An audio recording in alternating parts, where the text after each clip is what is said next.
O Dr. Anthony Fauci, principal assessor médico da Casa Branca, adverte: a variante Delta é a maior ameaça à tentativa dos Estados Unidos de eliminar a Covid-19. Esta mutação teve um efeito devastador na Índia e se espalhou pelo mundo. Nos Estados Unidos, é responsável hoje por 20% dos casos, há 2 semanas eram 10%. A variante Delta é dominante no Reino Unido e em Portugal, que fechou Lisboa no fim de semana. Está causando uma nova onda na África, em países como a África do Sul, no Quênia e na República Democrática do Congo, que vacinaram muito pouco, e também em Israel, um dos países que mais vacinaram proporcionalmente. A variante Delta levou a Rússia a exigir um passe com certidão de vacina, teste negativo ou relatório médico de que teve a doença para entrar em bares e restaurantes.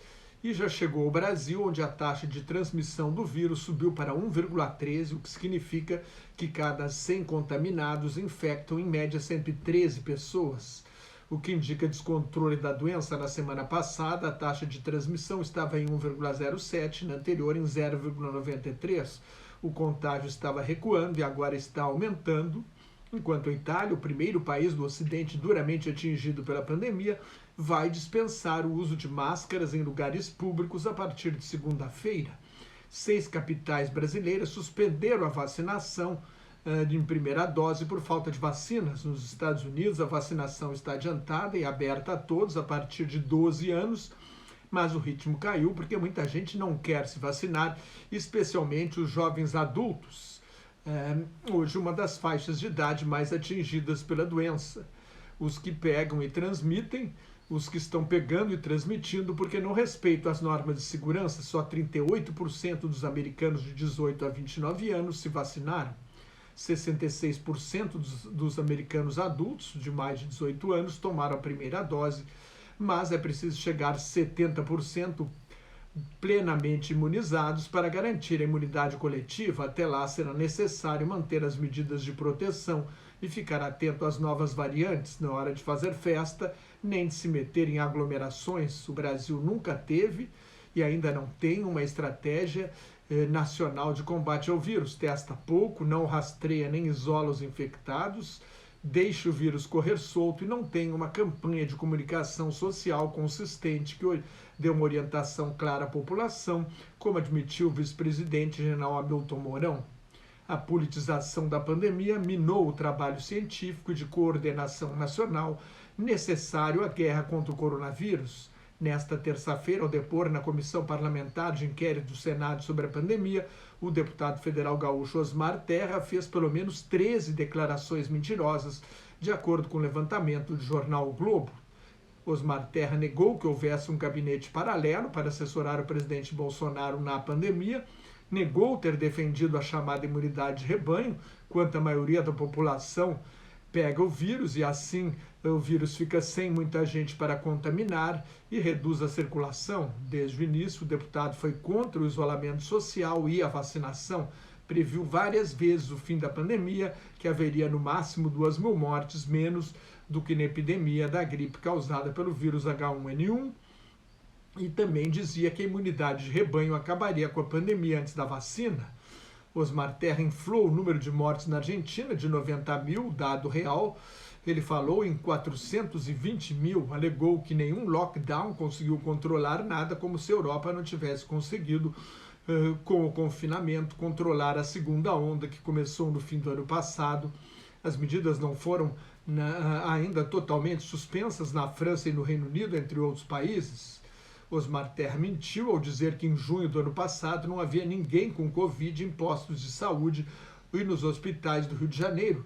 90% dos leitos de terapia intensiva estavam ocupados.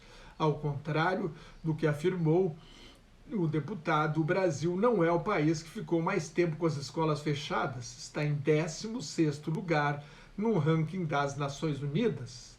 O deputado Osmar Terra mentiu ainda sobre o navio Diamond Princess, que ficou em quarentena no Japão, dizendo que deixaram o vírus circular livremente. Na verdade, passageiros e tripulantes estavam confinados em seus camarotes. A Suécia, citada como exemplo por Osmar Terra, é o país da Escandinávia com a maior taxa de mortalidade muito maior do que as taxas da Dinamarca, da Finlândia, da Noruega, países que têm o mesmo nível de desenvolvimento econômico e social. O primeiro-ministro sueco, Stefan Löfven, acaba de cair num voto de desconfiança, o que nunca havia acontecido no país, por causa do fracasso da Suécia no combate à pandemia. Outra mentira foi repetir a desculpa de Bolsonaro de que o Supremo Tribunal Federal proibiu o governo federal de agir na pandemia, transferindo todas as responsabilidades a estados e municípios. O próprio Supremo já esclareceu a situação. Os estados e municípios podem adotar medidas de proteção da saúde pública, mas o governo federal não está proibido. Naturalmente, no país das dimensões do Brasil, as realidades são diferentes. A justiça tende a acatar as políticas que mais protegem a saúde. Na prática, aqui no Brasil, o Supremo autorizou governadores e prefeitos a tomarem as medidas que o presidente se recusou a adotar sob o argumento de que prejudicariam a economia. No fundo, Bolsonaro só está preocupado com a reeleição.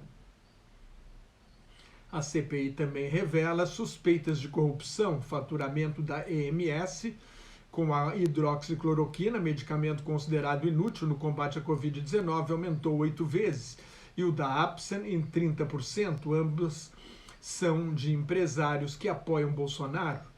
As vendas de ivermectina, um vermífugo, pela Vitamed cresceram 13,3% vezes em 2020, e o Ministério Público vê indícios de crimes na compra de 20 milhões de doses da vacina indiana Covaxin.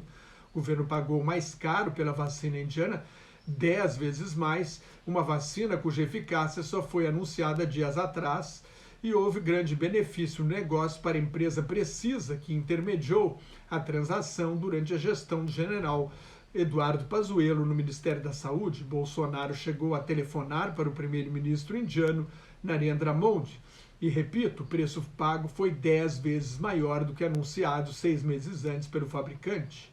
A entrega deveria começar em maio, mas até agora não chegou nenhuma Covaxin e o governo não reclamou. Cuba lançou uma nova vacina, Abdala, e anunciou uma eficácia de 92% depois de 3 doses. É a segunda vacina cubana, depois da Soberana, que apresentou uma efetividade de 62% depois da primeira das 3 doses recomendadas. Mais notas e comentários sobre política internacional no meu blog Globalização em Crise, onde estão os últimos números da pandemia, no meu Twitter e no Facebook, onde colaboro com o grupo Quarentena News. Cuide-se, fique em casa se não tiver nada muito importante a fazer na rua, use máscara e mantenha a distância de pelo menos 2 metros, se possível, quando tiver de sair à rua, higienize sempre as mãos, não perca a oportunidade de tomar vacina e muito obrigado pela sua atenção.